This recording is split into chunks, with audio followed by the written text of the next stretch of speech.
Top stories in baseball across Indiana, our annual review of the baseball scene from the Little League to the Bigs, and from Lake Michigan down to the Ohio River, and from the pocket to the corner.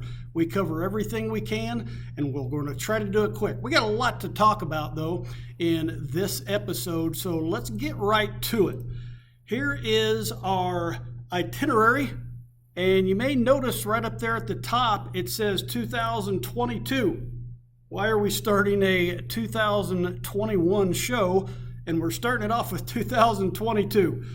This will be my last episode of Top Stories in Baseball Across Indiana, our last annual review, because next year I'm getting company. That's right. We're going to start off the top 2021 stories with just a quick hint at what's coming in 2022, and that is every Sunday night we have This Week in Baseball Across Indiana. That's right. Baseball Across Indiana is starting in 2022, and it's not just me. It is myself, Steve Craw, I call him the captain, Sweet Lou out of Lafayette, Jeff Luzatter, Papa Beach, I call him, Chris Beecham out of Wabash, and of course, De La Coach. We got to have a coach in the mix here, and he's a good one, Summit City Sluggers Mark Della Garza. This is the crew for Baseball Across Indiana.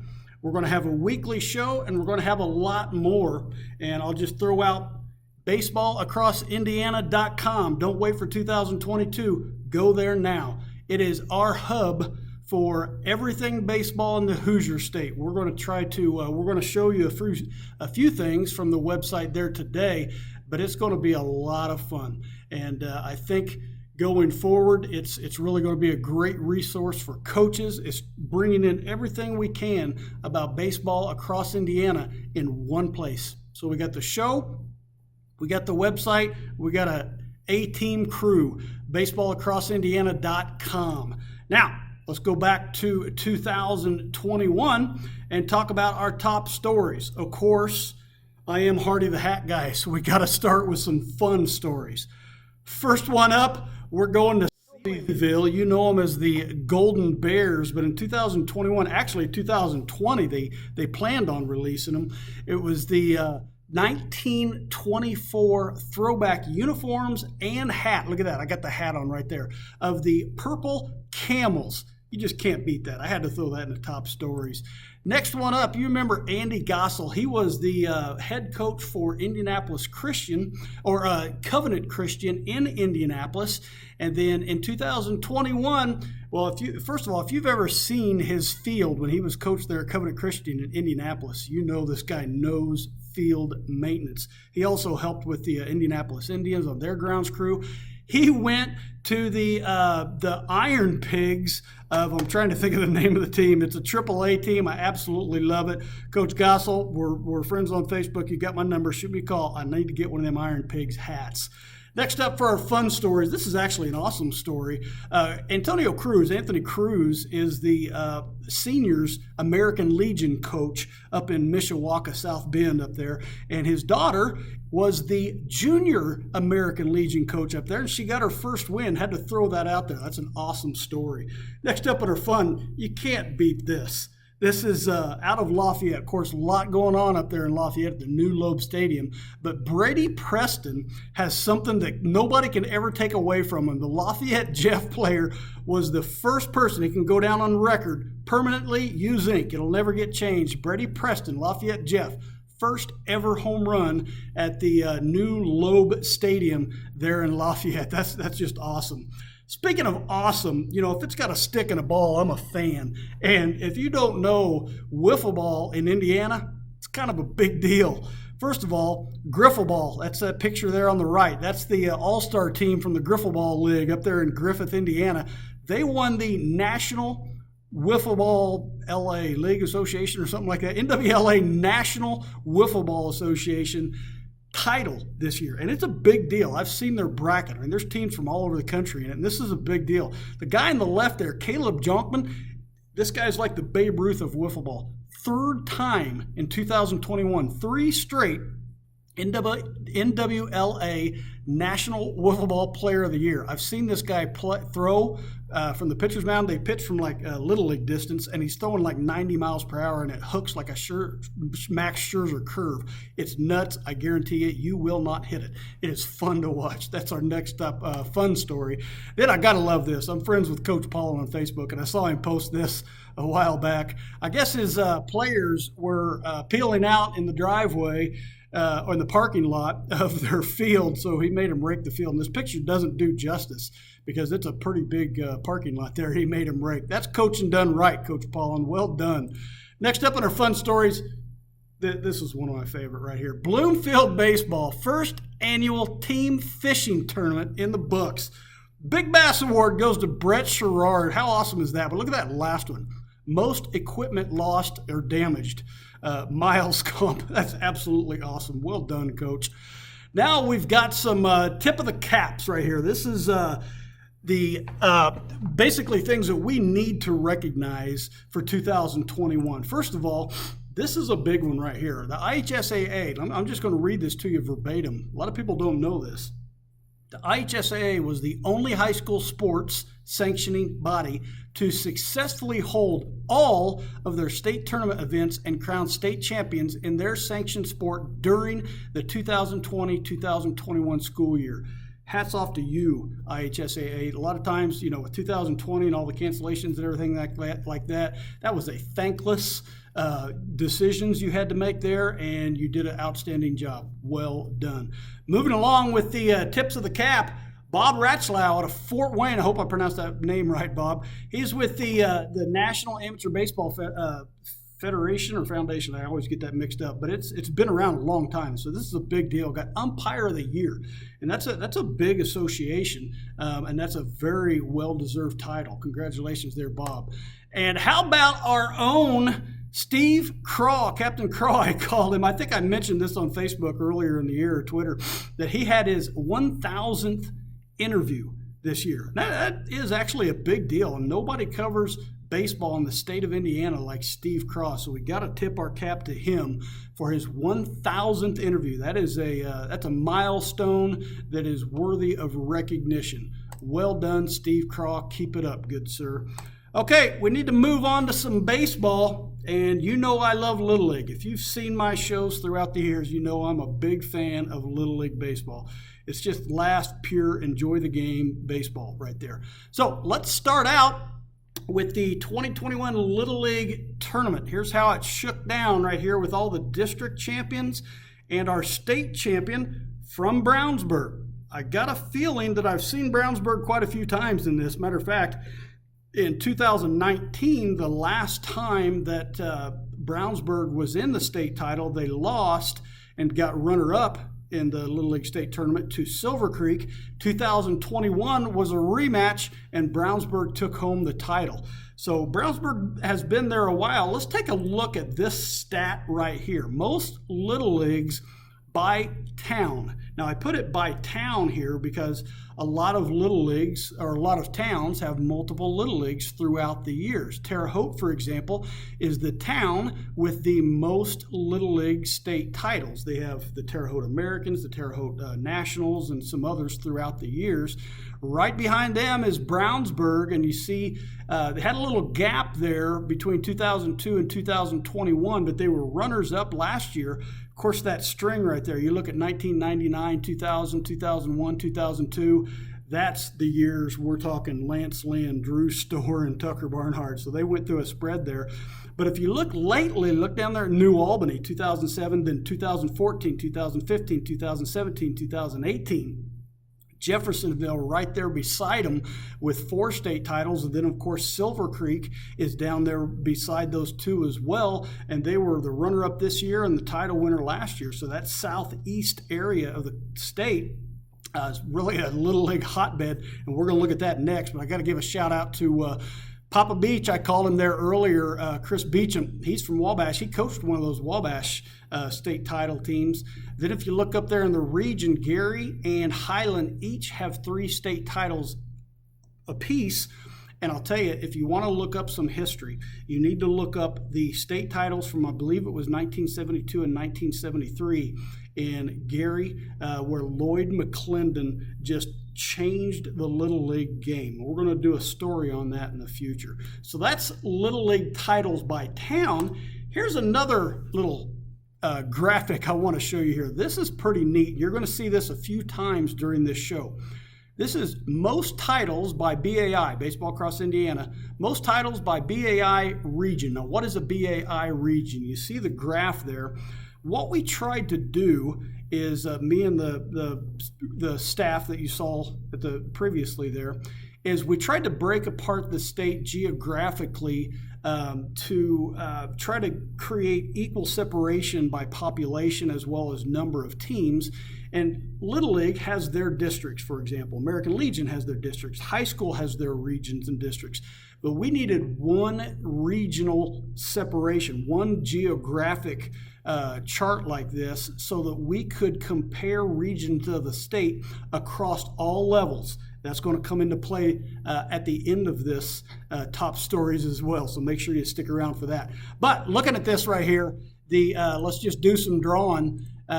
Northwest right here, that's up here in the region. That's those Gary, and East Chicago comes into the play up there as well, and Highland and Hammond and all those champions up there. Then the Southwest down here, that's all your Evansville teams, that's your Jasper teams and things like that. Remember, this is all Little League state titles. West Central with 8, that's Terre Haute plus some others in the area. Of course, Terre Haute's got 6 of those. East, number 7 right there, the number is, 7 titles, sorry. East is over here, and that's your Kokomo, Muncie, Richmond, all those schools over there. Mid-Northwest with 5 up here. That is, of course, the Lafayette area. Central, that's right here in the middle. That's your the Indianapolis, greater Indianapolis area. Mid-North Central, that's right up here. That's Kokomo, but that's also where those 3 Wabash titles are. They're in that Mid-North Central. Northeast with 4, that's your Fort Wayne area. And then South Central down here, that's Bloomington, Columbus, everything like that. Southwest, of course, is here. I gave you the wrong number here earlier. Let's go back up here to the top. The Southeast at 11 is down here. That's that New Albany, Jeffersonville, Silver Creek area. Then at the bottom there, North Central, that's way up here. South Bend, Mishawaka, Elkhart, that area up there. Now, that's just Little League state titles. But keep an eye on this, because we're going to show you this for some other levels of play as well. Now, speaking of Little League, I said Brownsburg was the winner for the 2021 state title. I got a chance to talk to the Brownsburg coach, Kirk LeBlanc. Let's give it a listen. Who are some of the players that we're going to watch, some of the great kids that contributed in the dugout and on the field for the Brownsburg Little League in 2021? Well, I'll start off. I'll just go through my list. My leadoff batter, my shortstop, my starting ace pitcher, the fastest on my team. His name is Colin Jones. Know that name. He has already talked to, and I don't know the extent, but he's on their radar. Arkansas, University of Arkansas coach reached out to him. Now, his dad went to the University of Arkansas, so that makes a difference, but that's how good he is. Canyon Kuntz is another name, big, tall lefty. Was our ace pitcher, had some elbow issues, so we shut him down. He came back and pitched a little bit in relief, but he's our gazelle in center field. My third hole hitter is my son, Carson's catcher. Now, he's had an advantage because his catching coach is Kevin Barnhart and his son, Tucker. So when Kevin and Tucker are your catching instructors, you have a tendency to do a good job. And here, I'll show you. Here he is right here.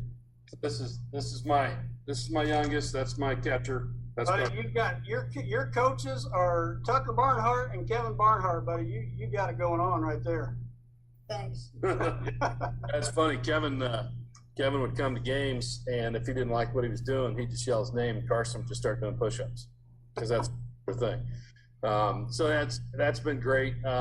Right fielder, cleanup hitter is Luke Regatius. Now, that name might sound familiar. His dad, John Regatius, coached the age group younger than my older son, and he was in the state finals a couple times at 10 and 11. He lost in the quarterfinals or the semifinals to New Albany in the 12. New Albany's been our nemesis for a long time. But John was my assistant coach this year. There's no better coach on X's and O's than John. He really is.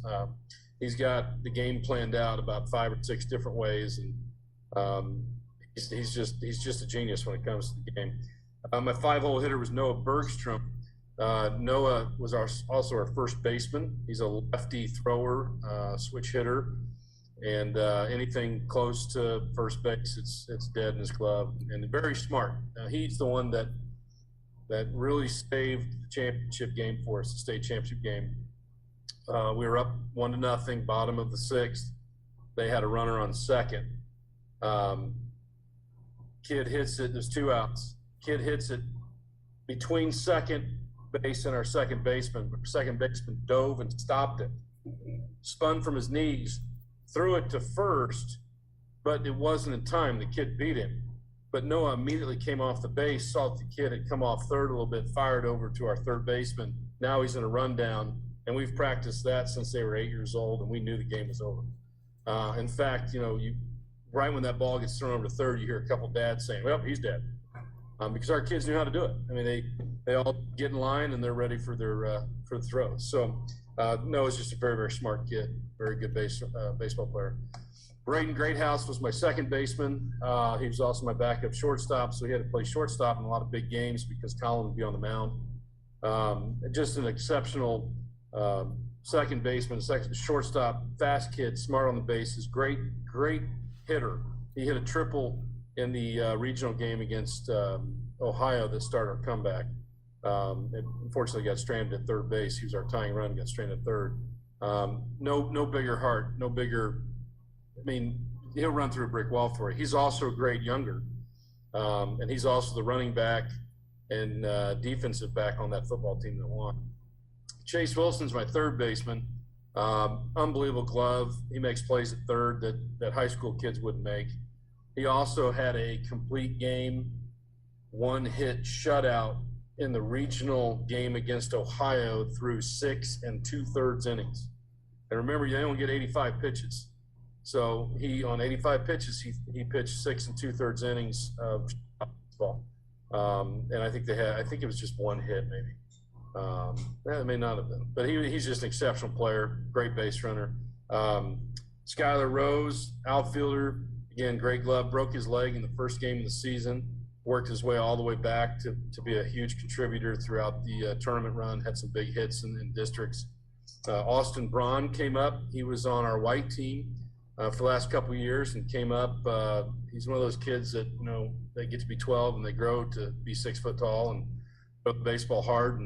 And he was a big contributor on the mound. He started our first district game by throwing a complete game, no-hit shutout, and also hitting a home run. So, I mean, that definitely helps. Crew Brown, he plays first base and outfield, great glove, great hard hitter, also a 6th grader. He was the linebacker on that state championship football team. Great coachable kid. His dad is the assistant varsity basketball coach at Ron College. So it just comes from that athletic mentality. Coach me, teach me what to do. I'll do whatever you want. Stokely Leininger, we call him Sunshine. He had long hair, and we always talked about his hair whenever we were being interviewed. He's also type 1 diabetic. So just what he's come through over the last, he's been type 1. They found out he was type 1 diabetic when he was 14 months old. So he's been struggling with this his whole life, but just what he has to do to play is unbelievable. But he pitches, he plays great. Outfield, anywhere in the outfield, he just runs down everything, catches it. Great on the bases, good hitter. Who am I missing? Luke Fields. Oh, Luke and Jace, the ones I mentioned earlier. Jace was our starting left fielder and also probably our number 3 pitcher. He has a great off-speed pitch. When we play open bases, we always tease him. As soon as we put him in the game, he'll walk a kid just so he can pick him off, and he does it every time. And again, he's got an older brother who plays baseball, and they beat each other up, and it's his turn. Same with Luke Fields. Luke played outfield and second base for us. Again, in pivotal games when Colin Jones is pitching and Braden Greathouse has to move over to short, Luke comes up and plays second. Does a great job. Best bunter on the team. He would put down incredible. And it took us a while to convince him that that's just as good as getting a single or a double. I mean, when we need a bunt laid down and you do it, and we run a lot of suicide squeezes, and I mean, half the time he would even be safe at first. So just all those kids, a great group of kids. I'm sad that it's over, but at the same time, it's a relief, you know. And it's definitely. I mean, baseball season around here is awesome. I mean, I love. I have a baseball meeting tonight at 8:30 to talk about uniforms for next year. I mean, it's ending. But I mean, baseball. I never played baseball growing up. I never played baseball one time in my life. And I look back and think, man, I really wish I would have taken that time to play baseball. I was into other things, other sports. But just the camaraderie, the kids, and then, you know, I go into any school and I'm just coach. They just call me coach. Kids just walk up and, hey, coach, and give me a hug. I may not even know who they are. But what I always tell my coaches in Little League, when you're coaching a Little League team, be somebody's dad. You need to be somebody's dad, because there are kids out there that need a dad, and they don't need you to rule over them, but they just need a hug every once in a while. You know, it's too many times guys are afraid or worried about giving a kid a hug. Man, I'm a hugger. I go in the school and I hug kids left and right. And you got the, you know, 6'4", ended up being a 6'4" basketball player. Come up and give me a hug. Tough guy, you know, tough football player. Give me a hug, because that's what we did. And they need it sometimes, you know. And I know the kids that need it, and those are the ones I really, really enjoyed coaching. That's what I'll miss the most is the kids. Well, as we wrap up this segment, of course. Hey, by the way, I do want to say one thing too. I want to make it very clear.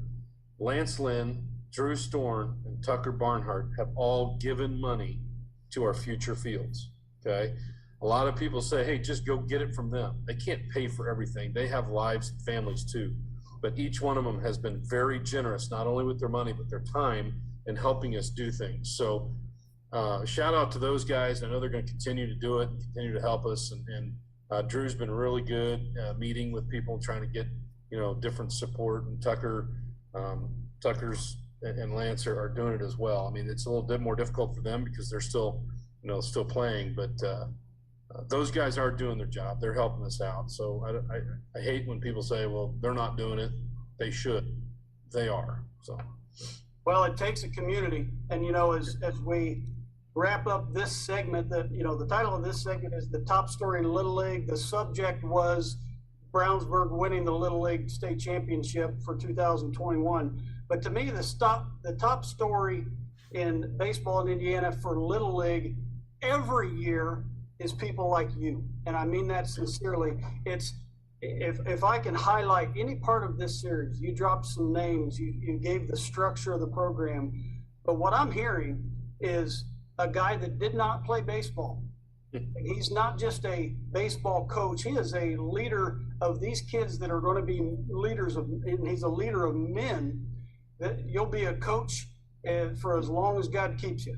And that's right. I'm tipping my hat to you on that. That's how you get it done. That's how you make the top story in a year, is by doing. I appreciate that. I appreciate that. I'm just one of many here in Brownsburg. There's a lot of guys like me here in Brownsburg, and I work with them all the time on the board, and that the next generation of coaches coming up, fortunately, have listened to the older. I guess I'm one of the older ones now. They've listened to us, and the future of Brownsburg baseball is bright. I'm really happy about it. So. The community's strong, the baseball program's strong. It's an equation like that because of people like this. Coach LeBlanc was our guest for the top story in Little League baseball for 2021.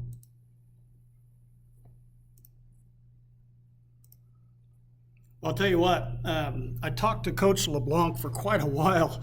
It was very difficult for me to trim that video down to 5 minutes or so, or however long it was, because this guy, I tell you what, when I said it's people like him, I meant that. And it's Little League coaches that I've talked to, just amateur coaches in general that I've talked to all over the state that are just giving their time. You know, he says he never played baseball, but don't let him fool you. He was an athlete. He got drafted for Major League Hockey. I think he said twice. So, I mean, he was quite the athlete, but just a great man. And what is good about youth sports anywhere is having people like him at running your program. And I tell you, he mentioned the thing about Tucker and Drew and everything like that contributing, Lance Lynn. One of the reasons he said that was it wasn't in this part of the recording, which we will have the full interview on baseballacrossindiana.com. So check that out at a later date. But he mentioned those guys because I want to throw a number out here, and all you high school coaches are just going to salivate if you had this kind of problem. Brownsburg had 800 boys in their Little League program. 800 boys in their Little League program. If that's not amazing enough, guess how many official Little League fields are in Brownsburg? One field. Now, that was because of some, economic enhancements that Brownsburg did, and they took 3 of their fields, I believe it was 2 or 3. But he has got a good relationship with the Brownsburg High School administration, where they let the Little League play some of their games on the high school softball fields. So it worked out good. But they're the reason he mentioned those, Tucker and Lance and Drew Storen donating is because they are in the works. Because if you've got 800 kids in one field, that is a good problem to have. That's why I love Little League. But let's move on. We're going to keep things moving here. We're about 30 minutes or so into it, and we're going into Babe Ruth. And in this category is probably one of my favorite stories, and I'll tell you why here in a second. But let's start with the 13s division, and I want to first give a shout out to the late Mark Smith. We're going to mention him at the end of the show, unfortunately, as well. But Mark Smith did a great job compiling all this information for sports in general up in Northwest Indiana. And he is the source for a lot of this information as well. Particularly in this case, it's USA365.com. But I know he does a lot of work for the sports community up there in Northwest Indiana, and we lost him this year. He is going to be remembered in our tribute at the end of this show. But for the 13s, we're up in Northwest Indiana, and we're talking Crown Point. Took the win over Jasper in the other side of the state. You say Babe Ruth's not still alive? It is absolutely still alive. This is the northwest corner and the southwest part of Indiana, and 2 great programs from top to bottom. First of all, let's look at that picture on the right. That is absolutely awesome. Crown Point took that 3-2. Let's look at some of the stats. Crown Point, there's their stats on the left, and Jasper's on the right. Winning pitcher was Conrad Bordoy. I'm probably saying that name really wrong. Starting pitcher was Logan Johnson. He went 3 2/3 innings. Pretty good game, but a good matchup, 3-2. Let's move on to the 14s. Once again, Mark Smith, giving credit to him. And we're still up in Crown Point, and they beat another great program, Lewis Cass, by the great score of 9-8, or a great game, 9-8. 2 great games right here. I'm telling you, Babe Ruth is still alive. I love community ball. But let's look at these pictures again. How about this? These are 2 pictures of the year right there. Well done. That's just amazing. And here's your stats right here for Crown Point and Lewis Cass. I want to highlight Lewis Cass right there. Joey Humphrey had a double and 4 RBIs. What a great game in a losing cause, but what a great game. Here's some players that you need to have on the radar for the future for 2 great programs, Crown Point and Lewis Cass right there. You're talking coaches in the Hall of Fame, in the Indiana Baseball Hall of Fame right there at the high school level. So keep an eye on these programs. Now, let's move to the senior division. I want to give credit to David Funk right here for a lot of the pictures you're going to see here from Northwest Times. I also want to give a shout out to the NWI Times, Northwest Indiana Times. You guys are doing it. I purchased a subscription because of your coverage of amateur baseball. Well done. Well done indeed. So we've got Highland with a 9-0 win over Northwest Indiana Rippers. Now the Rippers, most of those players play in Crown Point when they're in high school. Now, again, this is 16 to 18, so this is like your American Legion up there as well, and Highland has an American Legion. So, I mean, and Northwest Indiana itself is very big in American Legion and Babe Ruth. So that's why you have talent up there, because you have two strong leagues, and they're splitting their players in half, but they're still so strong. You got two Northwest, you got two region teams in the final right here. And the Highland team, the reason I said I love this story, this is one of my favorite stories. Now, I don't know all the details, but I do know in this age group, there was a player who a couple years ago that was on this Highland team that they lost. I'm not for sure of the details, but this team, and this community really rallied around this team, and it really became just a moment to be treasured. So I'm tipping my cap to the whole community for rallying around this team. And it didn't stop at the state finals. This team, this is the pool play for the Babe Ruth Seniors National Championship, the World Series. You see Highland went 3-1 there, and they got to advance to the actual Babe Ruth World Series, where they lost to the eventual winner right there in 3-1. So, tip of the cap, we almost had a Babe Ruth national champion right there, and Babe Ruth is still going strong.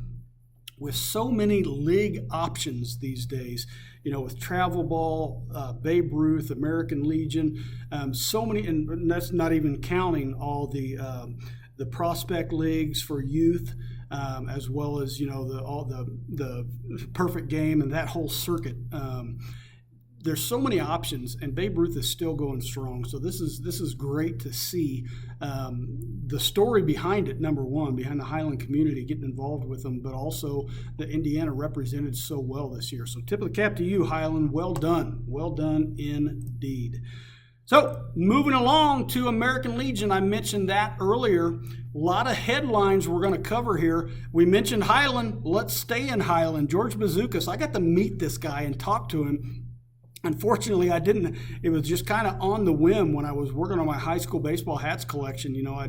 I've been wanting to meet this guy for a long time because he's a legend in the American Legion scene across the state.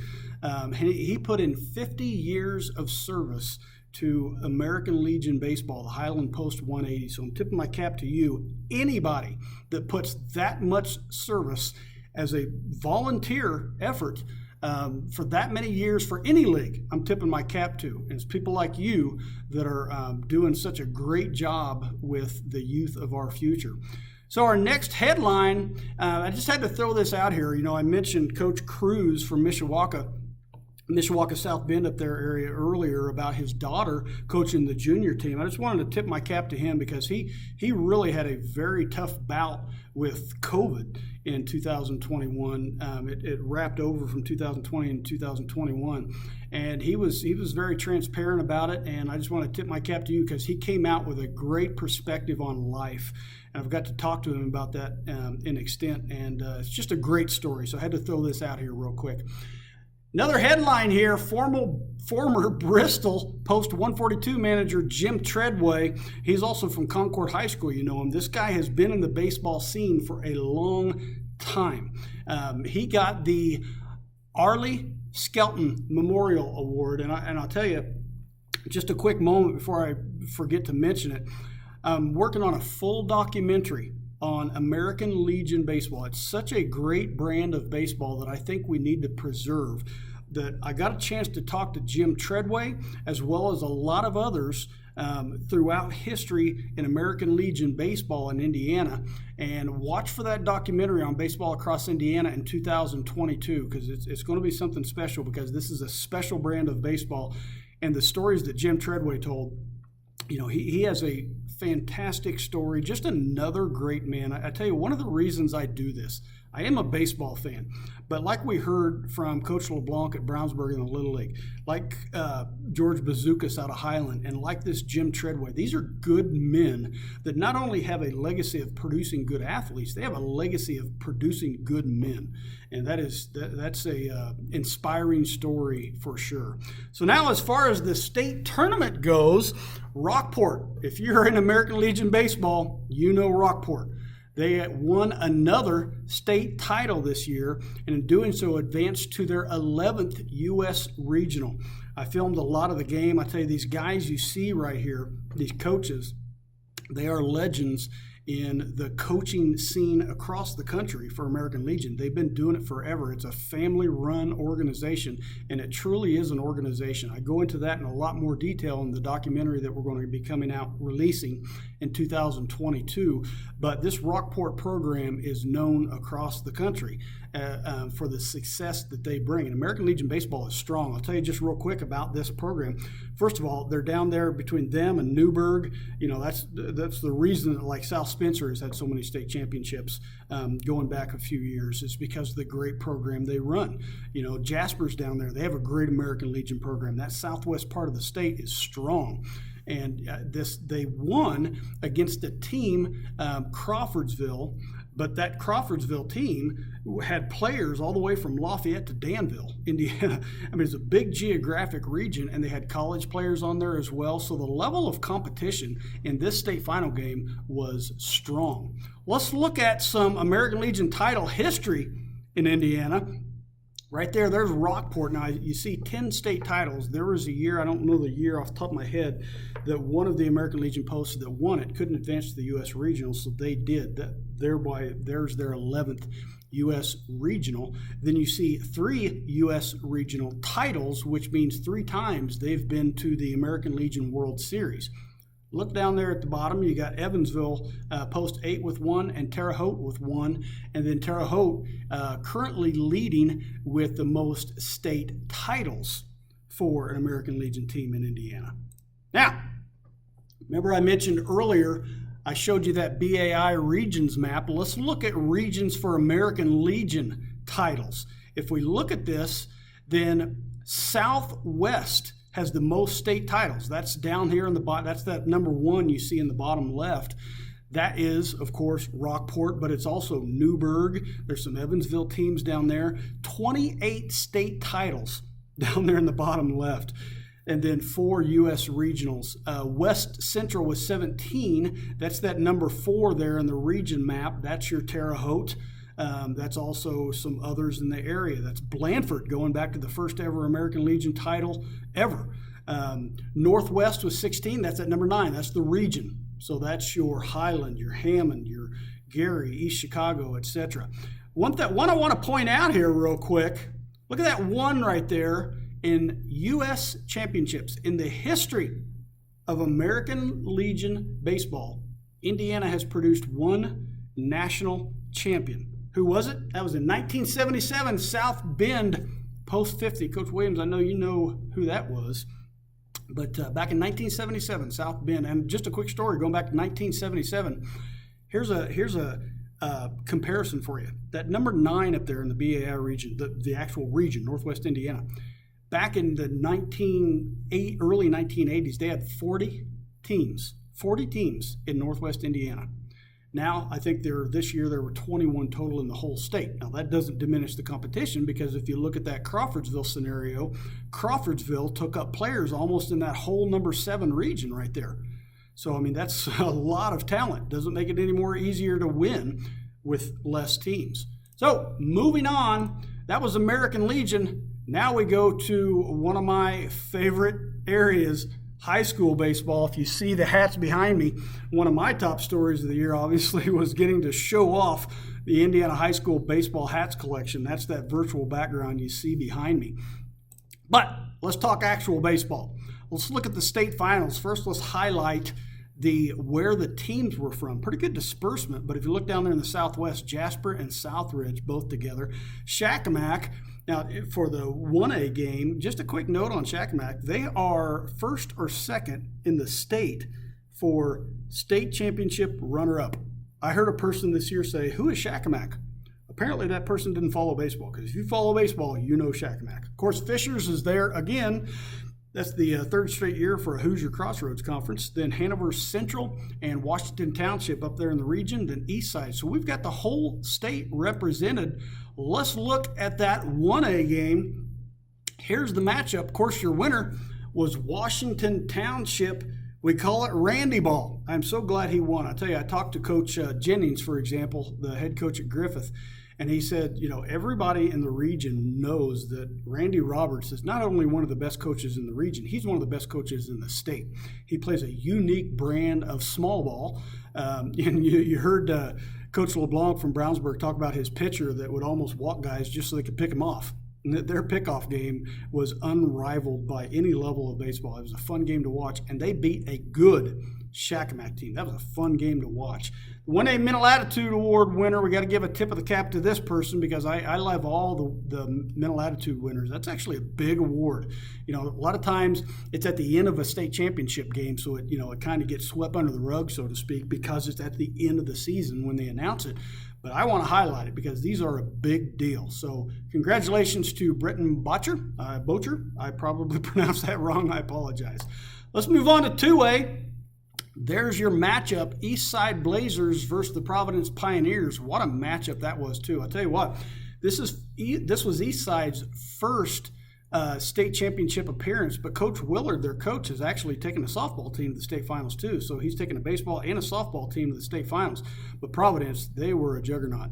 Matter of fact, the Coach Estep for University, who Providence beat in the semi-state. Of course, University, you see their hat right there in the semi-state. University is a solid program. They've won the state. They've been to the state 2 previous years.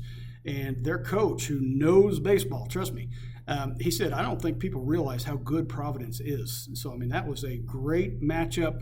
Tip of the cap to Coach Hutchins there for the Providence Pioneers and a great win for the 2A state finals. 2A Mental Attitude winner was Liam Franz from Eastside. Congratulations, Liam. Well done, sir. Let's move on to 3A. And what a matchup this was. I tell you what, Hanover Central just ran the gamut all year. They were unbelievably good. But they ran into Southridge, who had a group of seniors that had been to the state finals their freshman year, and these were starters. Sophomore year, they were starters. Junior year, 2020, we don't talk about it. 2021, they were there again. It was legacy. They were not going to lose. And so, tip of the cap, this is truly, and I say this, with all sincerity, this is one of the spans right here from their freshman year to now that will go down in the annals of history as one of the great groups that stuck together for 4 years in history with the way they produced year in and year out. And, of course, we're going to talk about some of their players there here in a second. But congratulations, Coach Mattingly. Great win. 3A Mental Attitude winner was Stanley Galbraith of Hanover Central. Hanover Central was stacked with talent. I think Southridge got a lot of the accolades and a lot of the attention going into the state final because they've been there for 3 straight years.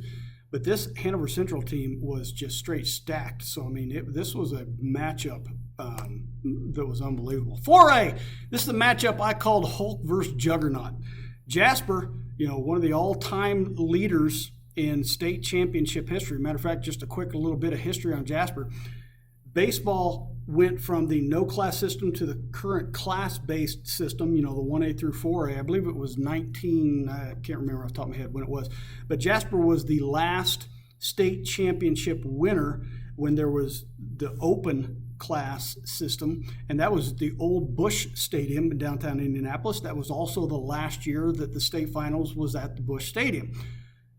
The following year, we went into the class system. First game at the new Victory Field. Jasper wins the state championship there as well. Fishers, this is the up-and-coming team of the future. Coach Cherry really has it going on there. They've been there 2 out of the last 3 years, and they're loaded with talent, which you'll see here in a second when we talk about the draft for this year, the Major League Baseball draft. But you got to give it to Coach Gobert, Indiana Baseball Hall of Famer right there. He certainly has it going on down there in Jasper. Just a great franchise from top to bottom. 4A Mental Attitude winner, Ross Peter from Jasper. Well done, sir. I'll tell you what, I just can't say enough about this Jasper program. They're down there and maybe arguably the heart of baseball in Indiana. And you'll see why I say that here in a second. But a lot of great things going on down there. State titles by school. I mentioned earlier that Jasper was one of the top. Well, here's your running tally right there. Nobody's caught LaPorte yet. but they're getting there. All that Laporte dynasty from Coach Schreiber is still holding on strong. Andrain with another Indiana Baseball Hall of Famer right there in second place with 7. Another Indiana Baseball Hall of Fame coach right there. Matter of fact, those top 4 schools right there have active coaches who are all in the Indiana Baseball Hall of Fame. Logansport has 2 coaches in the Indiana Baseball Hall of Fame. Unfortunately, we're going to talk about them for another reason here going forward. State titles by conference. This should be no secret. North Central Conference with 12. Southern Indiana Conference, that's Southwest Indiana, with 11. Duneland with 9. Hoosier Conference with 8. All this stuff you can see at baseballacrossindiana.com. We'll show you here in a minute. But now here's that map. Here's one thing I wanted to get to. I showed you this for Little League. This is the BAI, Baseball Across Indiana, region statistics. Now here's some neat stuff I wanted to show you. First of all, at the top you have the state titles is the first column. Indiana Players of the Year from that region is the second column. Third column, Major League Baseball players from that region. Now what that is Major League Baseball players who are either born there, or if I don't have their where they were born, then it's based on their high school. Then you have the Indiana Baseball Hall of Fame and National Baseball Hall of Fame using the same metric there based on where they were born. If I don't have that information, it's based on the high school they went to. So looking at the stats, Southwest Indiana, I talked about that earlier. 19 state titles in Southwest Indiana. Most Indiana Baseball Players of the Year, Central Indiana. That's the greater Indianapolis area. What about who has the most players? Now this is players who have a debut date. This doesn't count people just by being drafted. They have to have played in a major league game. We're still back there in Southwest Indiana. You've probably heard of some of their players, Don Mattingly, for example. Indiana Baseball Hall of Fame, still in Southwest Indiana. National Baseball Hall of Fame, that's West Central Indiana. Go to Baseball Across Indiana to find out who they are. Here's your second place for each category. Moving on, 2021 headline players. These are my big deal headlines for 2021. Of course, we got to start with Connor Matheson of Homestead. He was the Indiana High School Baseball Coaches Association Player of the Year. Just a standout year for Connor Matheson, making Homestead proud. Of course, for a 2021 headline players show, you got to mention Colson Montgomery, number 22 overall pick in the 2021 Major League Baseball draft. Did you see that bow tie on the draft show? That's class right there. Well done, Colson Montgomery. Max Clark, you're going to hear about this name for a few years. He was only a sophomore in 2021, but he was the PBR underclassman, first-team All-American. Here's a neat stat. The only sophomore in the country to win the Gatorade Player of the Year for his state. Max Clark, know that name, Franklin Community. Moving on to the headline players, Andrew Dukanich. If you haven't got a chance to see this guy play, stud. He's got it going on. He was only a junior in 2021. We're going to get to see him again this year. Number 2 ranked pitcher in the USA by PBR, Prep Baseball Report. Perfect game All-American USA Baseball 18U national team. He's got to be on your radar if you're a baseball fan in Indiana. Another one, Braden Reisdorf of East Noble. Baseball Factory Under Armour All-American game plus 2021. He was on the Cincinnati Red Scout team. This is a guy to watch right here. This is a fun one right here. 2021, this is our no-hitters log. These are all the players that threw no-hitters. We got 3 slides of no-hitters right there. And we have some pretty neat stories here. We reached out to Twitter and Facebook to have the coaches send these to us. So this is the list of all the ones that were sent to us, and as well as a few others I saw on Max Preps. If we missed somebody, I apologize, but this is a great list right here. This one with University, if you see this towards the bottom, just as an example, that's 4 seniors that combined for a no-hitter on senior day versus Indianapolis Ritter. Just a great story right there. One more slide of no-hitters right here. Hobart, there's 2 no-hitters for them. Brebuff, of course, Dukanich threw one right there. A.J. Reinbold threw one. He's with Brebuff as well. Tell you what, they're going to look strong in 2022.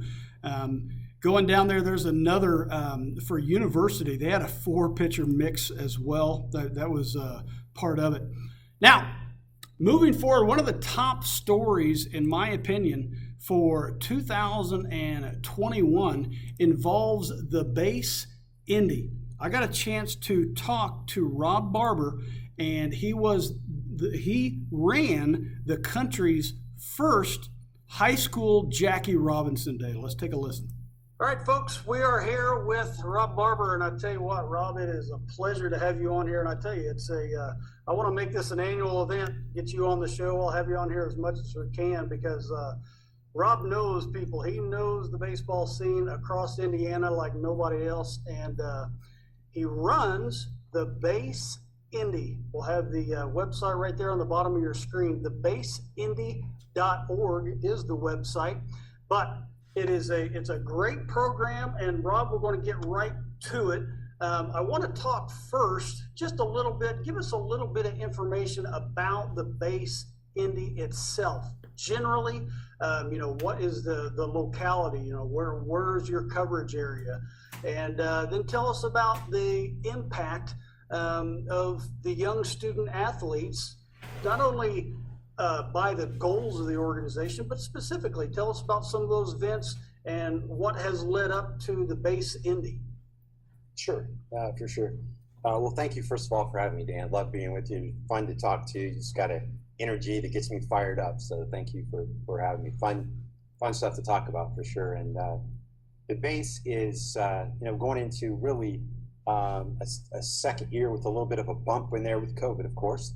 And but the base is something that fired me up because I saw it as an opportunity to break cycles of poverty and using something that we all love, America's pastime.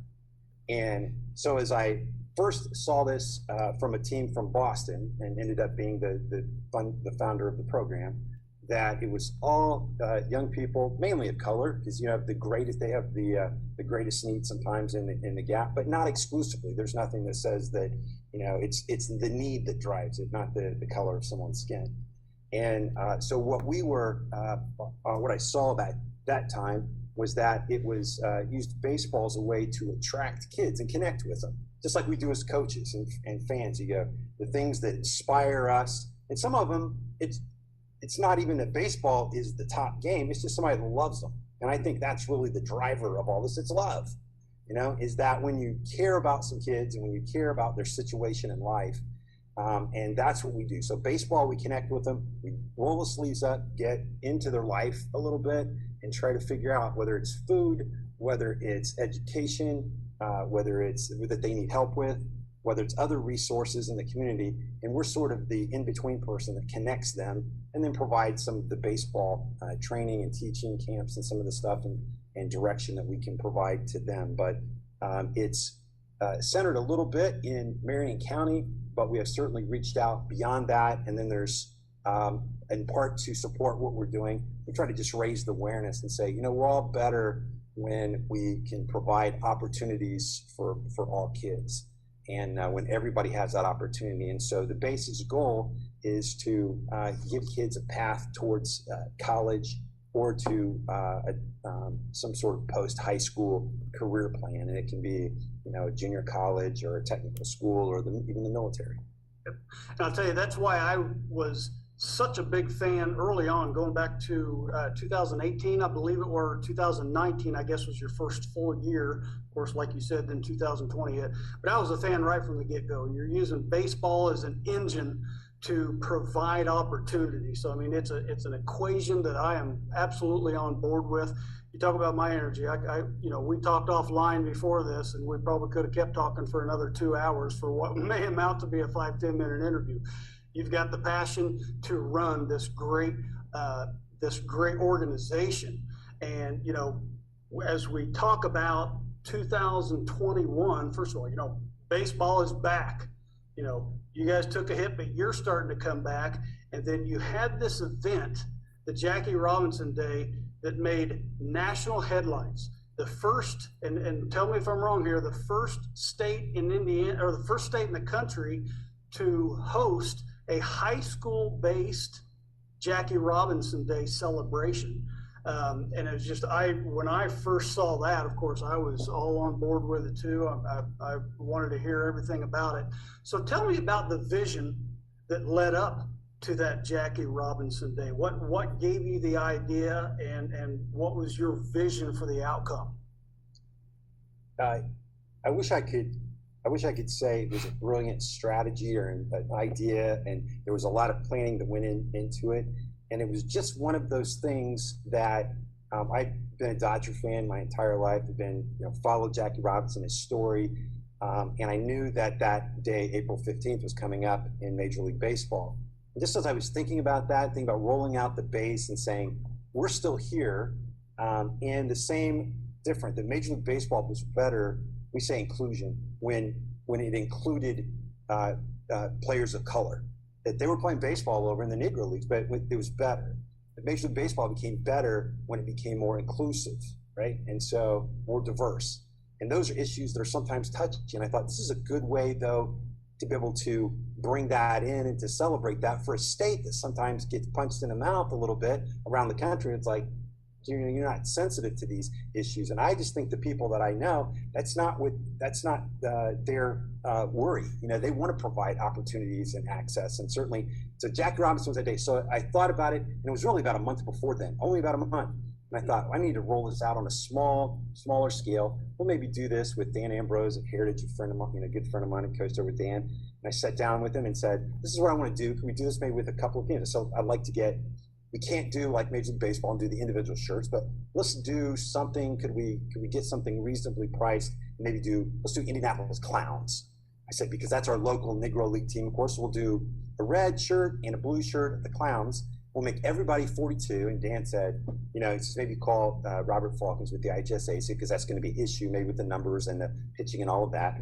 So I got in touch with him. He called me back and he said, why are you just doing this with 14? Why aren't you doing this with the whole state? And I was like, well, because of time and that. So he was very supportive and encouraging.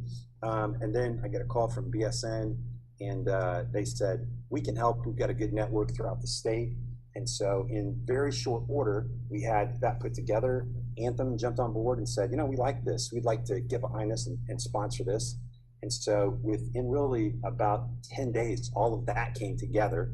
And so we wanted to then also give them a script and say, we'd like to introduce the teams. We wanted the visual, we wanted the players to stop and take a moment of reflection where the game before a national anthem, where both teams were on the first and third baseline. We could see 42 on the back of both teams, and that the announcer had just a short 45-second, this is what this day is about, and this is what we're recognizing, and that our game is better because of this. And so that's when we rolled out, and we ended up with a good support, and going really from north to south throughout the state. Well, you did, and I know you had teams from the region to the far south. So it was that date you mentioned, for folks who don't know, April 15th, 1947. To me, that's the day that baseball became legit, or at least started to become legit. It was a few years later, and the Pirates were the last team to integrate, but it is an important date. And so you did it in 1 month, and I can tell you that if anybody can get that done in a month, it's you. So I'm hatless today, but if I could tip these behind me on this virtual background, I'd tip them all, because what a fantastic outcome for 1 month of planning. And you knew the right people. Tell us about some of those challenges, and then tell us about what you're proud of with the outcome, and then let's look forward to 2022. Where's it going? So let's look back first. 2021, short notice planning, but you got it done. What went past those original expectations, and what challenges did you face to get that done? Well, one of the things that was important to me is that I knew that there were going to be some schools that there was a cost to the jerseys that we had. And so we needed some help to be able to help cover that. And yourself and some other individuals, as well as Anthem and stuff, to kind of help that, to provide some scholarships, because we did not want somebody to not participate because they had passed it on to their students, or that the school just didn't have that in the budget, because it was dropping that on them at a pretty late point in their season.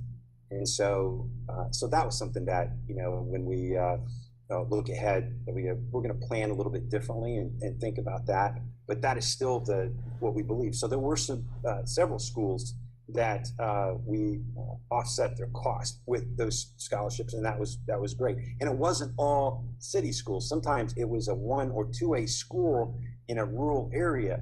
And so that was, to me, some of the most exciting things was the diversity of the school systems. I mean, you had, the Westfields and the Carmels and the Hamilton Southeasterns and the Avons that were in this, but you also had Pike, and you had Ben Davis, and you had schools down in Evansville and up north.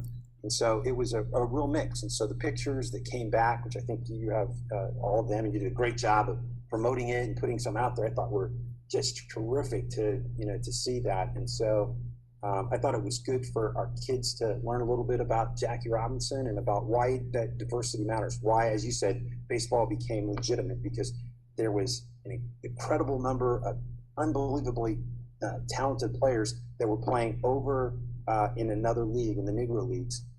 And yet we have our own history here with the Indianapolis Clowns. And so looking ahead, I think that, one of the things that folks would tell me in all love and in good ways would say, if we'd have known earlier, or if you could have passed, I said, well, I know, I hear you, man. Like, I'm with you. You go, I didn't know. So yes, so we have, and there's some things we've got to do. There's some surprises that I can't completely share yet, but there's going to be some surprising things. I think that some partnerships, the stuff that's happened. And now that we've had some time, we're gonna set up at the Indiana High School Baseball Coaches, show, and we'll be there and passing out and trying to connect teams and get them to commit in January, not in March for this. And so we can get it wide. We're gonna reach out to girls. We want girls softball to be a part of this and be open as well, because same issues, same struggles. So for that, it was just really an exciting promotional. There was a bit of it that was part to fundraise and support this program, because we sometimes get a knock in the world where somebody might point and say, well, you're privileged. And I always go back to me and say, well, you know what? I don't apologize for being privileged in that sense. I look at it and say I'm blessed, and my son was blessed, and all of us and all the people that I know, that nobody apologizes for providing what we have done for our kids and sacrifices we've made and the things we've given them. That's not the problem. The problem is that we have a lot of kids who don't have us to stand up, and don't have parents, and don't have people that can do that. And so to be able to provide those resources for them, I think, is what we want to do, and that's the gap that we want to fill. And this day just is another point where we can raise awareness that there is a community of kids that love baseball, but they just do not have the same resources, and they're fighting with things like, I'm going home and I'm the man of the house and I'm 15 years old.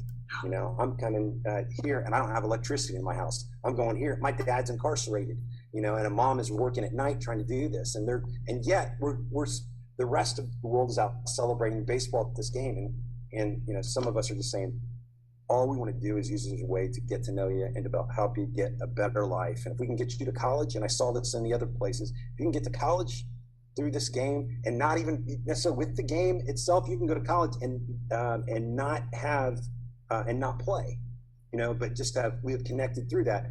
But go to college, come back to your community, and I think that's what is exciting about this. And Jackie Robinson Day was a way for us to begin to connect and tell that story, and for other people, and to introduce the base to our larger community.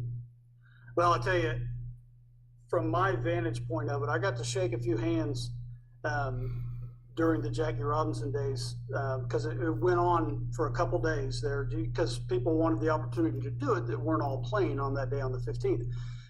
So in a couple days, I got to shake some hands with these young kids, and you could see the pride, the good kind of pride in their eyes when you're shaking their hand and they're wearing those jerseys. It was real.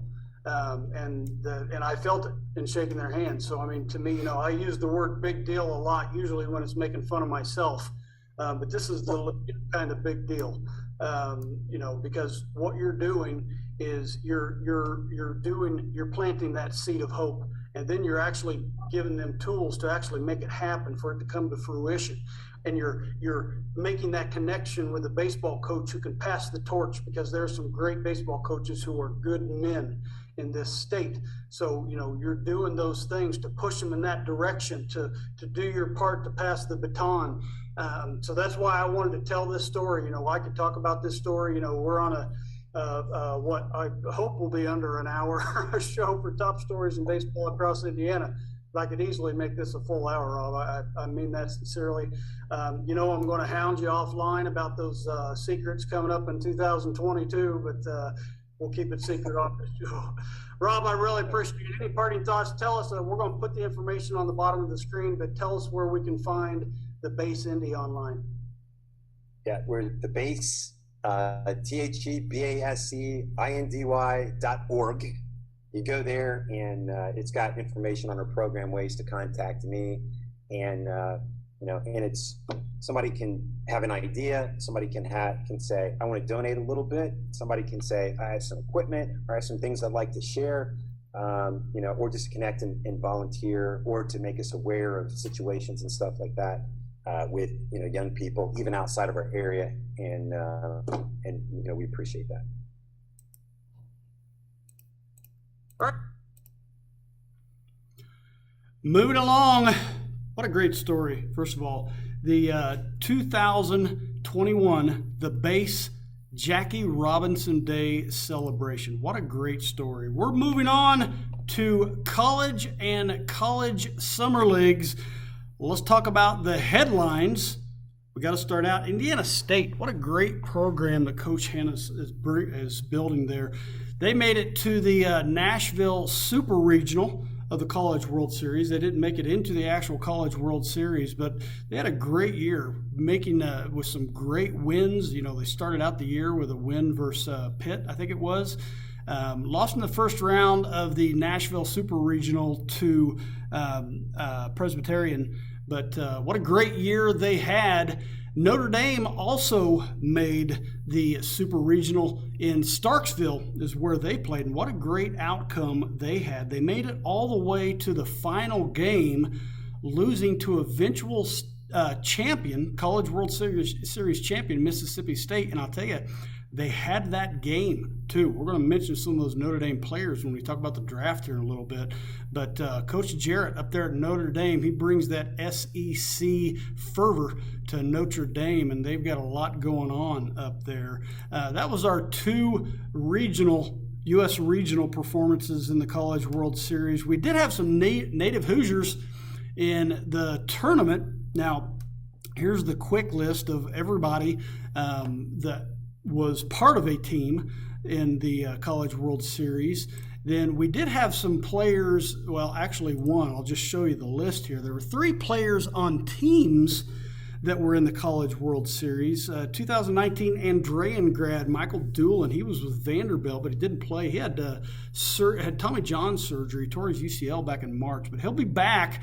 He's at Vanderbilt. Vanderbilt, they like us native Hoosier, those high school Hoosier players. Vanderbilt, we send a lot of people to Vanderbilt. Kokomo, 2019 Kokomo grad Chaz Butcher. He's at Tennessee, but he redshirted in 2021. So the only high school player from Indiana that actually got in the game in the College World Series was Zach Messenger. He was the 2018 Castle grad. Plays at Virginia, faced 7 batters in 2 games, Mississippi State, and Texas.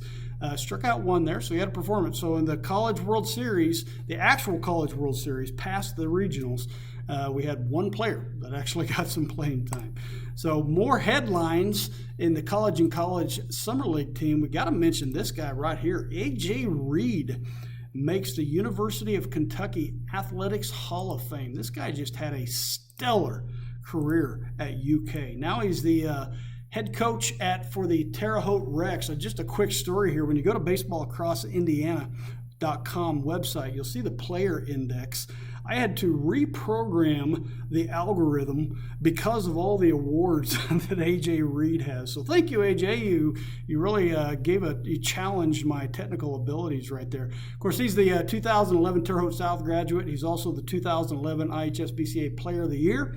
2014, that was the college year that stands out. SEC Player of the Year and Baseball America National Player of the Year. As I said earlier, he was the 2021. He was named coach of the Terre Haute Rex. More headlines in 2021. This is a big one right here because we're going to talk to Coach Popravak, Don Popravak, up there in Northwest Indiana. He runs the Northwest Oilmen. He's also the director for the what was the Midwest Collegiate League, but for a good reason, he rebranded to the Northern League. Let's find out why. The Northern League has a tremendous history, and I thought it was necessary to keep that history alive. You had, so many Hall of Famers playing in this league: Hank Aaron, Lou Brock, Jim Palmer, Orlando Cepeda. The list goes on. And I thought that Miles Wolff restarted it after a 22-year hiatus in the 90s and kept it going to 2010. Why shouldn't it continue? Why shouldn't it be a part of the rich history of baseball? And talk about it in a living terms of a living history. When Major League Baseball decided to consolidate and eliminate franchises, a total of 43 franchises and mostly rookie ball, short season, some A, that took 1,200 jobs out of minor league baseball. Now with the draft dialed back to 20 rounds only, you've eliminated 750 opportunities for young ball players to be drafted and to grow and develop and so forth. I think Major League Baseball is looking for a quicker solution for the talent pool coming up. More limited guys, more guys get more reps, more opportunities, and move them along faster. However, one of the things that you see is those 1,200 players have to go somewhere. You're in rookie ball and you're out of a job. You had nothing to do with it other than your franchise has been eliminated. You still have to play. You're probably 21, 22 years old at the most. And not having a playing opportunity, you can't develop. It's impossible to develop if you're not playing the game. And, I always use the example, I'm a Chicago White Sox fan, but I use Mark Burley. Mark Burley had an incredible major league career. He was drafted in the 33rd round. That's 13 rounds beyond what they're drafting now. Where does Mark Burley develop? Where's the next Mark Burley develop from? So one of the things that kind of prompted me to do a long analysis on what we needed to do as a league, and hence when we went from a collegiate model to the Northern League model, and the Northern League historically has been around since 1902 in one iteration or another, and between 63 and 71, Major League Baseball made it an A league from its beginnings as a D league. So if you go back in history, Major League Baseball had C's and D's and A's and so forth. There were a whole other leagues that they took from because there was no organized draft until the 60s. And so players were signed because of potential. And I think one of the things that you're going to see in the future, Major League Baseball will always sign a guy that they think has the potential, even if they didn't draft him. One of the things that you see going on right now, this past summer, and I'll use the Frontier League as an example, they sold 70 ball players contracts from the Frontier League to minor league baseball. That's unheard of. Unheard of because of the fact that the draft was so limited, teams were completely obliterated, 43 franchises, and there was no future for a lot of these ball players, and they're filtering down to other leagues. There's still a ton of ball players out there that need to play the game. So what we've broadened our model. So we're looking for talented college players. We're looking for postgraduate players because college kids right now, with the NCAA being very generous with eligibility, have 2 additional years to play. So you could be a 5th and 6th year senior in graduate school and still playing college baseball. And so you could be 25 years old coming out of school, and you've developed and you've matured and your body's matured. So you still have to find a place to play, to be seen and recognized. Another thing that's happened in Major League Baseball is a lot of the old time scouts have been moved out of the game in favor of these spin rates and velocities and everything computer generated. And I don't know necessarily if that was totally the right thing to do, because it doesn't tell anything about baseball intelligence. It doesn't tell if you can play the game or not. So players need to keep playing. We just want to provide an outlet to those players so we can strengthen our league, strengthen the talent level, and be a better league for it. So it's going to be interesting this year.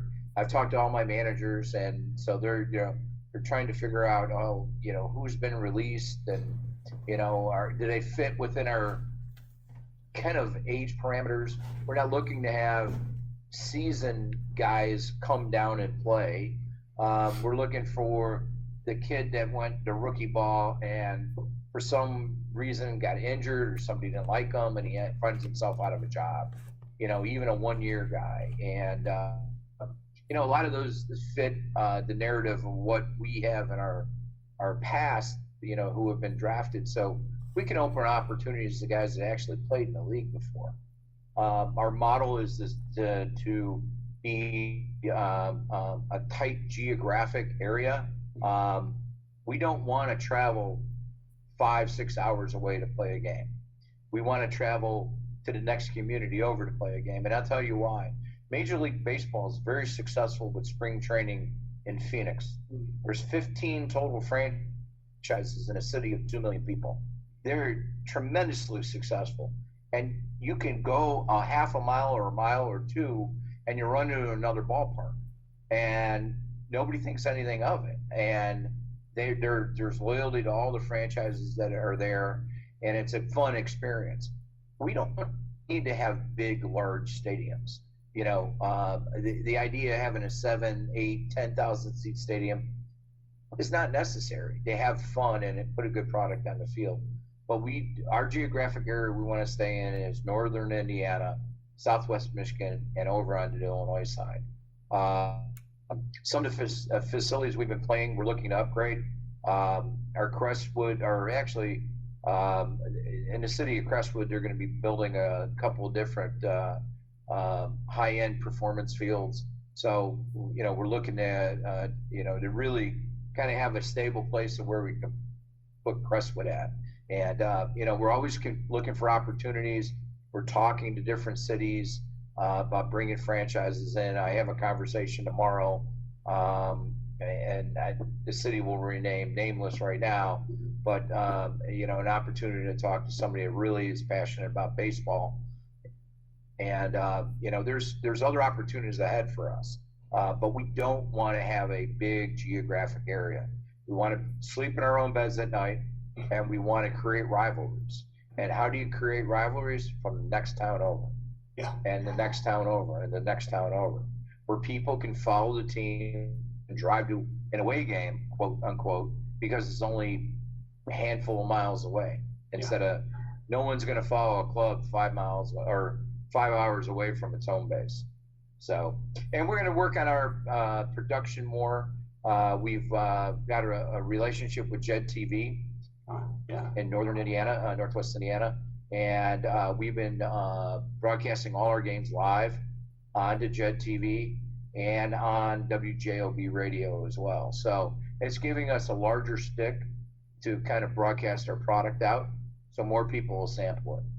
It's baseball in where we sit in the region. For those your audience that don't know, we call the Northwest Indiana the region because we don't think of it as necessarily as a multitude of municipalities. But if you say you're from the region and you can be 30 miles away from wherever you're at and people accept you who you are, but there's good baseball here and there's good fans, good loyalty, and we get the Illinois crowd to come over to Whiting because we sit on the border. So it's all good. I'll tell you, for the casual baseball fan, let me tell you why I wanted to include this in our top stories, because it is a big deal. The equation he's using, let me summarize what this means. First of all, let's use Evansville Otters, for example. They were in an independent professional baseball league 2 years ago. Then Major League Baseball gobbled up a bunch of the independent leagues, and now they are affiliated professional baseball. That means they're affiliated with Major League Baseball. So let's put that in context with what's going on up here that Mr. Popravak just told us about. With the Midwest Collegiate League, that was just like it sounds. It was a college summer league. That was it. So how does MLB come into play with what he was saying there? First of all, the number of rounds in the draft. A few years ago, it was at 40. Then in 2020, it was only at 5. This year, I think there were, 13, maybe 20 rounds. But that's still all those draft picks. Now, what are those players going to do? They're out of college. They still want to pursue the game in steps leagues like what is now the Northern League. Basically, it's a draft league. He mentioned the word draft there. So you have a draft league, and that's basically the players. It could be current college players or those players that didn't get drafted. They went through rookie league and nothing came of it. They need somewhere to go. He mentioned one player there. I'll throw out another, Mike Piazza. You people my age know that name. Mike Piazza was an afterthought draft. Now we all know the career of Mike Piazza. He was in the later rounds that today Mike Piazza wouldn't have been drafted. So think about that scenario. That's where this type of move to a draft league, and I think you're going to find this across the country. That's one of the reasons I wanted to cover it, because I think this is going to be a movement for some of those college summer league leagues, not necessarily teams individually, but the leagues themselves.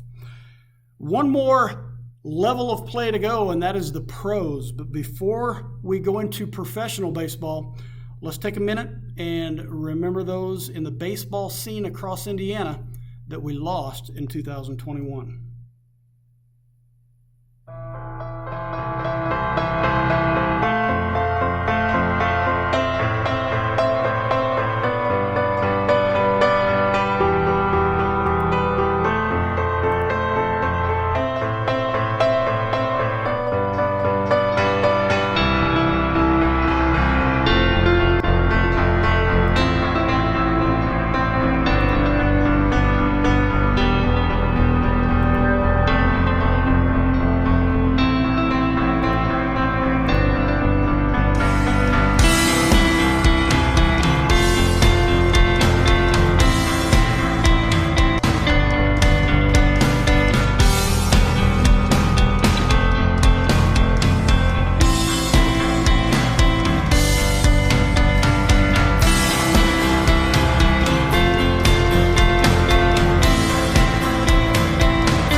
It was a tough year. That's always I was telling my wife in building that, I've met some of these people that we lost in 2021.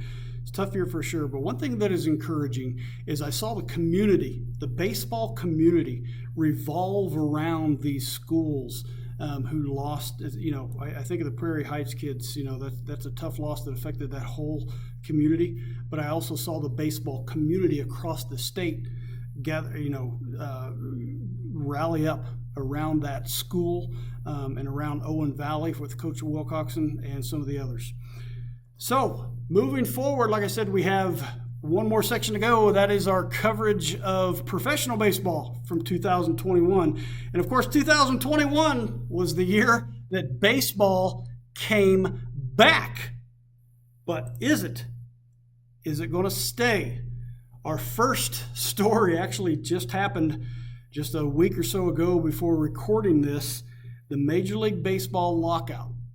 To get a vantage point of what that means, I joined Steve Craw to interview a Indiana baseball legend LaTroy Hawkins, who is the, as you see there on the screen, the special assistant to operations for the Minnesota Twins. He's a 21-year veteran of Major League Baseball. He graduated from Gary Westside in 1991, and here's a little-known stat about him. He's 10th all-time in Major League Baseball appearances by a pitcher. But me and Steve Craw had a chance to talk with him about the Major League Lockout. Let's hear what he had to say. Last time we had a work stoppage in the off-season, well, I think it started August of 1994, and I was still in AAA. And that off-season, I was put on the 40-man roster. And I remember going over to the different sites where our union was having meetings. And I remember flying to a meeting in Phoenix with Kenny Lofton. And that was like just eye-opening to see, you know, all the major leaguers were there. We probably had like 400 guys in one room talking about, you know, not just the future. I mean, not what's going on in the game at that point, but trying to make the game better for when I got to the big leagues and got established. And, you know, the message that they always said was, you know, leave the game better than you found it. And I think at a very young age, that kind of resonated with me simply because my grandfather lived in Gary, and he worked at U.S. Steel, and he was in the union. And, you know, just, you know, watching him go through the strike, I can't remember. I think the strike they had was before I was born. Yeah, my grandfather, Mr. Williams. And, you know, just him talking about it, how, you know, you have to work and get very uncomfortable doing, you know, labor disputes. But, you know, if you stand for how it goes, if you don't stand for nothing, you'll fall for anything. And they were a united group. And once I heard his spiel about that, it made me feel good about my position with the union, even though I hadn't paid the union one due at that time, one payment at that time. But it was just a learning experience from a young age when I was probably 22 years old. And so fast forward now, like, the game is so different. It is so different. I think that the players probably gave up so much in the previous collective bargaining agreement that now they're trying to get some of those things back. And I think that it's hard when you lose something, you lose some type of bargaining tool and negotiations, you don't get that back. Well, you're not supposed to get it back. But, you know, the union right now wants 5 years to free agency as opposed to 6. It's been 6 for, you know, a very long time. Arbitration, which is the process where, you know, Major League Baseball sets the number, 2 years and like 130 days of service time. That makes you a Super 2, and you're in line for a big pay raise. So that'd be your year 3, 4, 5, and until right before you get to your 6th year, which would be free agency. Well, the union wants to move that date back to 2 years. So with that saying, MLB stance is you're giving the teams less control, 1 year less control on each of those major components in, you know, the way we players get paid. So I don't know if that issue is going to be resolved anytime soon. Both sides are willing to talk. I think I read that they met the other day, this past week, and tried to pound out some smaller things, but I don't see it ending anytime soon because I don't know if the union is they're gonna budge on that 6-year, 5-year free agency deal. They're posturing and you know, I think each entity has a way that they're gonna think about how to make the game better for their brand. And you know, they want the scale to weigh heavy on one side and not as heavy on the others. And I just don't think that at this time it was a good time, but there's never a good time for a work stoppage. And you know what? We're fine right now. You know, the Major League season's a long way away. So they got about 5-6 weeks before we got to start talking about missing some games. Spring training starting a little later. So we got some time they have some time to figure some things out. But if they don't get going, baseball is going to have a tough season come this next season. Most fans don't understand the economics of the game. You know, they look at the fact that the players are making a lot of money, and that's it. And that's the all tell. And there's more to it than that. It's so much more to it than that. There's so much more to it. And you know, when you look at it that way, it's simple. Especially with the way the superstars sign all those big contracts right before the lockout. You know, we saw the Texas Rangers give out, you know, over $500 million. But I tell fans that I talk to, I said, you just look at it this way. The superstars, they're going to make their money. It's just like the CEOs of the company, they're going to make their money. When you're doing collective bargaining agreement, the collective bargaining agreement is for the middle class and the lower tier guys. It's not for the superstars, but they're going to get paid. This is for the middle of the road guys and the lower tier guys. We're talking like the 14th through the 25th man on a roster type of guys that, you know, fill out a complete roster, because you can't have a roster full of superstars. It just don't work that way. It's a touchy issue right now, subject with collective bargaining, just because of the lockout. But we hadn't felt the brunt of what's going on right now. We hadn't, because, you know, we're in the midst of a holiday. We got 2 holidays coming up. Nobody's really thinking about baseball. Not that big of a deal. But once we get on the other side of the new year, that's when things are going to have to start turning around, and we're going to have some real issues in our game. I'll tell you, it was what a great opportunity it was. I want to thank Steve for letting me hop in on that interview. You know, one thing he said there that really resonated to me was that, you know, the superstars, they're going to get paid. You know, this issue sometimes gets political amongst baseball fans, where one side saying it's millionaires arguing over millions. But it's not. You know, I lived in Tampa for a while. I got to know some of the minor league players for the Tampa Yankees and teams like that. And those younger players, other than the sign-on bonus, they are not making a lot of money. So they're trying to work things out like that. But, you know, there are jobs on the line here that aren't just for the players. You know, Major League Baseball franchises make a lot of money, and they employ a lot of people, and they bring a lot of money to the community. So for everybody's sake, I certainly hope that 2022 comes around, but it is definitely not certain yet. But moving along with the professional ranks, some more 2021 headlines. Unfortunately for me, it starts with bad news again. Brownsburg Bulldog graduate Tucker Barnhart, former Cincinnati Reds catcher, is now a Detroit Tiger, so I have to be a fan of an AL Central team. Not real happy about it, but I'll follow him. Wish him the best up there. Another Brownsburg in the news here, Bulldog that is. The Field of Dreams game, everybody in the country saw Lance Lynn taking center stage there at the Field of Dream games. But I want to throw this one out here too. Just a neat story. They actually had another Field of Dream game before the Major League one, and this was a travel ball where they brought teams from across the country there on the same field that you see Lance Lynn pitching from there.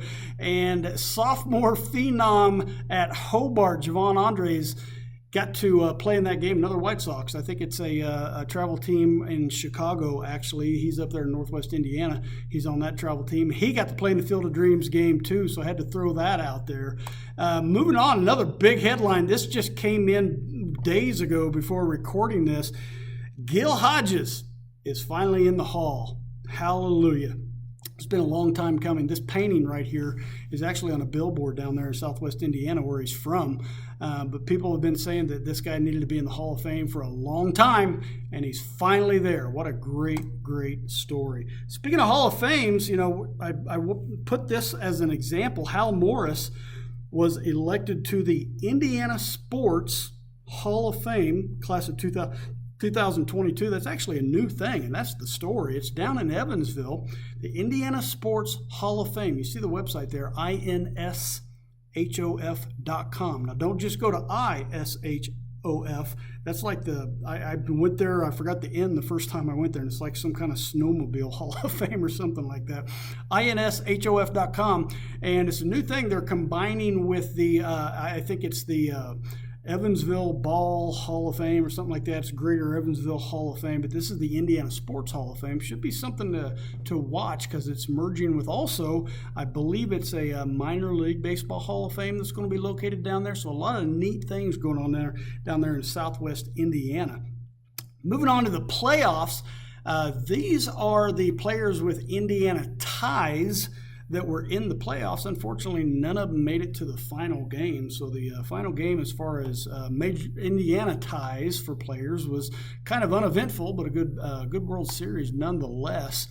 Player awards also kind of uneventful when you're talking about Major League Baseball awards given to people with ties to Indiana. The only one I could find was the former catcher for the Indianapolis Indians, now with the Pittsburgh Pirates, won the NL Gold Glove.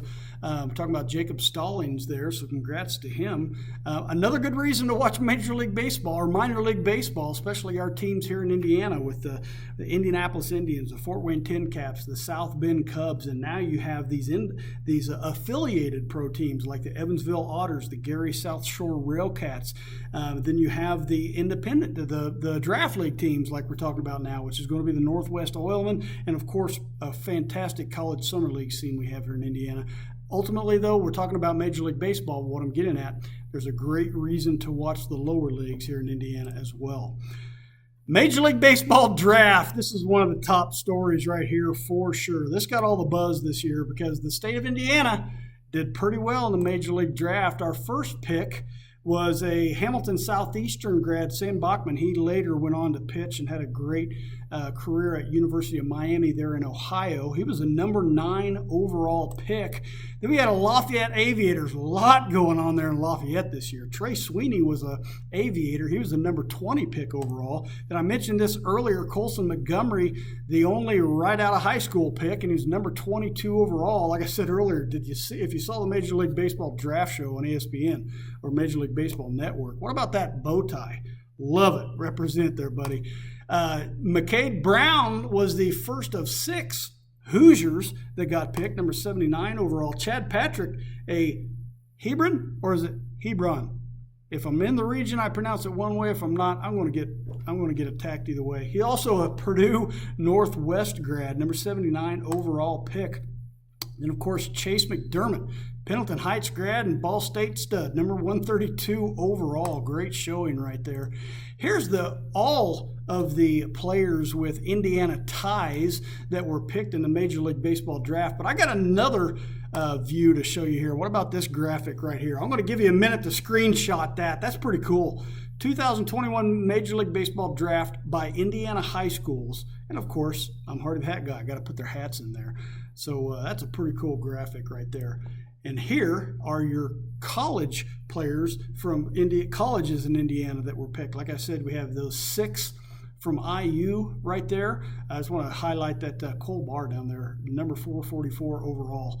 That is you keep your eye on him. Chase McDermott, like I mentioned, from Ball State. 2 from Notre Dame. I got to highlight that Nikos Kavadas. He's a Penn grad, Penn High School up there in northern Indiana. And just a home run monster. I think this guy's number 316 pick overall. You might be thinking, well, keep an eye on this guy. He's a stud. And then, of course, we had Chad Patrick, the Purdue Northwest grad. Here's the stat as we wrap things up.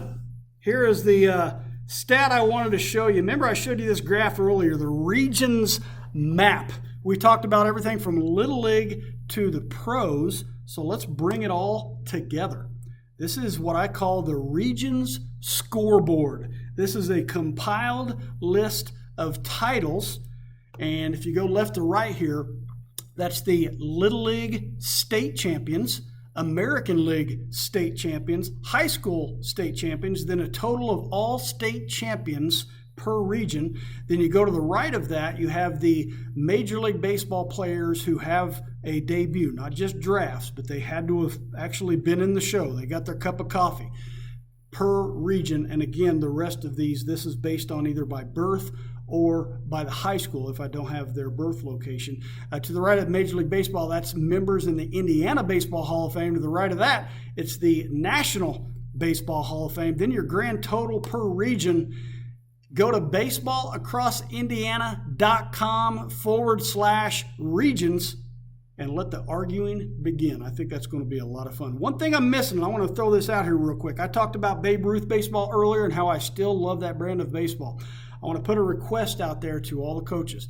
I am looking for a historical list of Babe Ruth State champions as well as Ohio Valley region champions. Ohio Valley is the region that our Babe Ruth State champions go to. And I'm not finding it on any websites. I'm having a hard time compiling that data. So hit me up if you have that data. This was the top stories in 2021. And as we wrap things up, and there are a lot of great stories, of course, the best story was baseball was back. But let's talk about 2022 as we wrap things up here, because that's where things get really exciting. And we're talking about, like I mentioned at the beginning, starting in January 23rd is going to be our first episode of This Week in Baseball Across Indiana with that crew I mentioned earlier. It's me, Steve Craw from IndianaRBI.com. He's from Elkhart. We've got the North represented. We got the West represented with Sweet Lou there, Jeff Luzatter from Lafayette. We also have from Wabash, Indiana, Papa Beach, Chris Beecham, and from Fort Wayne, Mark De La Garza from Summit City Sluggers. We're going to be at the IHS BCA conference this year. Coaches, make sure you come check us out. We want to make sure we have your contact information because we want to cover baseball the best we can, especially in the high school area. That's where one area where we're all real passionate about, and one area where we want to fill the gap for coverage of high school baseball. That's all at Indiana, or that's our show. Top story. If I'm going to make an error, it's going to be at the end. BaseballAcrossIndiana.com. I mentioned at the beginning, this is going to be my last show because next year we're bringing in the A-team. So next year it'll be the whole crew coming together for the top stories in baseball across Indiana for 2022. But we'll see you in January for the top stories in baseball across, or for This Week in Baseball Across Indiana. Been a long show. I tried to keep it under an hour. I kept it under 2 hours. Happy enough. Folks, we'll see you in 2022. God bless you all.